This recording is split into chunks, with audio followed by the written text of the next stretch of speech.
Ассаламуалейкум қазақ елі.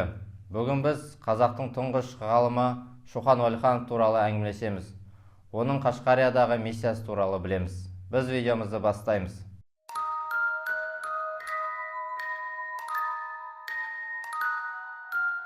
(1858 жыл) Орталық Азия, Ресей мен Британия империяларының арасындағы үлкен шахмат тақтасына айналды. Бұл тарихқа үлкен ойын деген атпен енді. Бірақ бұл тақтада бір ғана жабық нүкте қалды. Ол Қашқария. Қытайдың Цин империясы бұл өлкеге аяқ басқан кез келген шетелдіктің басын шабуға бұйрық берген, яғни Қашқария Қытайдың жері болған. Ал Қытай Англияның билігіне бағынған. Не үшін Қытай Англияға бағынған? Ол туралы келесі видеоларда айтамыз. Дәл осы кезде Санкт-Петербургтегі ең жоғарғы билік басындағылар бір адамға ставка жасайды. Ол бар болғаны 22 жаста еді. Оның есімі Шоқан Уәлиханов. Ол тек зерттеуші емес, ол империяның ең бағалы құпия агентіне айналуы тиіс еді. Оның тапсырмасы Қашқария жерлерінің картасын жасап, ол жақтағы әскер саны, экономикасы және қол жетуге болатын кез келген ақпарат жинау болды. Миссияның сәтті өту үшін Шоқан өзінің өткен өмірін ұмытуы керек еді. Ол кадет корпусының білімін, ақсүйектердің мәнерін және орыс офицерінің мінезін артқа тастады. Енді ол Алимбай еді. Атын Алимбай есімге ауыстырып, миссиясына дайындық басталды. Қоқандық саудагер, жетім қалған, туыстарын іздеп жүрген жан, бұл Шоқанның рөлі еді. Және ол бұл рөлге қалай дайындалды? Ол саудагердің тілін, тауардың бағасын, тіпті мұсылманша дұға етудің ең ұсақ детальдарын меңгерді. Не үшін мұсылманша дұға етуді үйрену қиындық туғызды? Қазіргі кезде 5 жасардағы балалардың өздері дұғаны сайрап айтып береді. Себебі Ресей империясында мұсылман дініне тыйым салынған еді.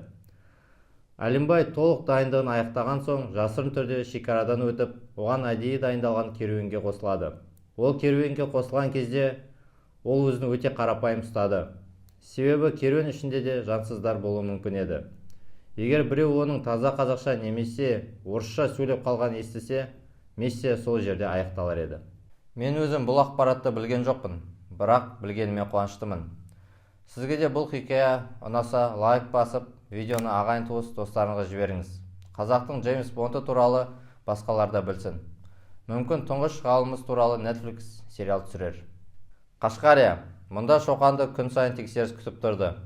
Ол жергілікті чиновниктерден шай ішіп, олардың сеніміне кірді. Күндіз ол базарда жібек пен шайдың бағасын талқыласа, түнде бәрі ұйықтағанда ол жасырын жұмысына кірісетін. Ол Қашқардың бекіністерін, әскерінің санын, қару-жарағын қағазға түсірді. Оның құралы көзі мен жады. Ол көргеннің бәрін есте сақтап, кейін қағазға сызба ретінде түсіріп отырды. Күдікті сейілту үшін ол тіпті уақытша некеге тұрды. Бұл сол кездегі заң болатын. Оның жары Чауш есімді қыз болды. Ол Шоқанның кім екенін білмеді, бірақ оған аймақтағы жаңалықтарды жеткізіп отыратын маңызды ақпарат көзіне айналды. Ойлап көріңіз, қазақтың тұңғыш ғалымы Шоқан Уәлиханов атамыз басқа елдің құпияларын білу үшін бір қыздың басын айналдырып үйленіп алды. 1859 жылдың басы. Қашқарияда саяси жағдай ушығып, жат жерліктерді жаппай тексере бастады. Шоқанның құпиясы ашылуға шақ қалды. Ол дереу керуенді жинап, кері қайтуға шешім қабылдайды. Қарлы боран мен соңынан ерген күдікті көздерден қашып, ол Ресей шекарасына жетеді. Ол өзімен бірге не әкелді? Ол әлемге мүлдем белгісіз болып келген Алтышар аймағының картасын, этнографиялық деректерін және саяси анализін әкелді. Бұл зерттеулер Еуропа ғалымдарын таңғалдырды. Ол Орталық Азияның Колумбы атанды. Шоқан Уәлиханов атамызды Колумбпен теңестіру деген қазақтардың әлемге аты шыққан деген сөз. Ол кезде әлемге танылу деген қазіргімен салыстыруға келмейді. Шоқан Уәлиханов небәрі 29 жас өмір сүрді, бірақ оның Қашқарияға сапары тек барлау емес, бұл қазақ баласының әлемдік ғылым деңгейіне шыға алатынын дәлелдеген ұлы ерлігі еді. Ол кім болды? Орыс офицері ме, әлде қазақ патриоты ма? Мүмкін ол екі оттың ортасында жүріп, өз халқының болашағы үшін ғылымдағы таңдаған жалғыз жауынгері болған шығар. Осымен видеомыз аяқталды. Лайк басуды ұмытпаңыз. Келесі видеода қайтылғанның құпиясын ашайық. Кенесары ханның соңғы шайқасы ма, немесе Әлихан Бөкейхановтың соңғы күндері ме? Қайсы тақырып сізге қызықтырақ? Комментарийға жазыңыздар. 50 лайктан кейін келесі видеомызды жариялаймыз. Өміріңіз бақытқа толы болсын, және видеоны соңына дейін қарағаныңыз үшін үлкен рахмет.